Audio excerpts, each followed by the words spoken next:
Основные итоги за 2014 год. Ну, прежде всего, мы ставили себе в приоритеты за строительство, собственно, самой архитектуры как такового института уполномоченного у нас в республике.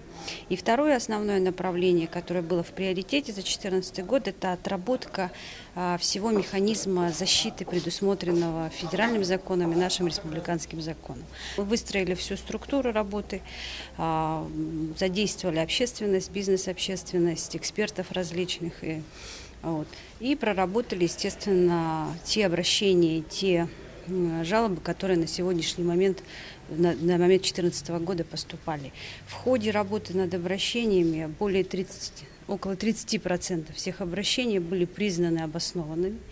И мы, собственно, вот в течение года вокруг вот этих проблем саккумулировали свои усилия на то, чтобы решить и проблемы, связанные с отдельными случаями, да, то есть субъективные, собственно, проблемы предпринимателей, либо и в том числе решали и те системные проблемы, которые были, собственно, вследствие которых возникли эти жалобы. Структура обращений состоит из, основная проблема – это земельно-имущественная сфера, то есть это всегда такая достаточно наболевшая тема, особенно вопросы и аренды земельных участков, и под предпринимательские объекты, и приватизация государственного муниципального имущества. Это вот этот пласт проблем.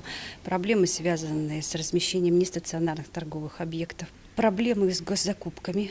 Собственно, тут ничего нового для нас нет. У нас есть управление Федеральной антимонопольной службы, достаточно активно работает. Но при этом мы тоже посмотрели под своим углом, то есть с точки зрения бизнеса, да, на влияние вот этой проблемы формирования технических заданий со стороны государственных и муниципальных учреждений, посмотрели под углом бизнес, потому что на сегодняшний момент это основной тормоз в развитии бизнеса, в расширении новых ниш, в внедрении аутсорсинга и так далее, потому что одно из другого вытекает. Во-первых, в основе мы же вплотную работали и с Министерством предпринимательства, и с Министерством экономики, в правительстве в целом, да, и Егору Афанасьевичу, главе республики, в течение года направляли разные справки, так сказать, мониторинги и прочее. Третий план мероприятий, он не такой исчерпывающий. Это же никто нам не мешает внести туда дополнительные какие-то. Да? Вот сейчас, например, мы как раз будем этим заниматься еще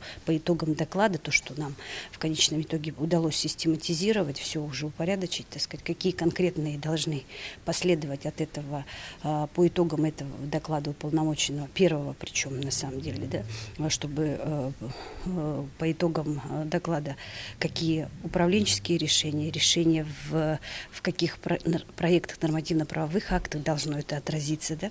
То есть это все, в общем-то, такой работающий механизм, который на сегодня создан, и, собственно, роль бизнес-защитника здесь очень ярко выразилась. Я думаю, что многие предприниматели уже сами на себе это ощутили, заметили. А у нас на сегодняшний момент порядка 25 общественных представителей в районах мы назначили, и эта сила только начинает работать. Количество обращений увеличилось в 2 раза, по сравнению с 2014 годом, например. То есть, если раньше в первом квартале мы получили 30 обращений, да, то в этом году уже около 60. Вот, пожалуйста, результат, собственно. Бизнес отвечает, начинает сигнализировать, ставить какие-то вопросы. В процессе работы мы все тщательно проверяем, потому что тут разные аспекты затрагиваются. Тут вот таким образом.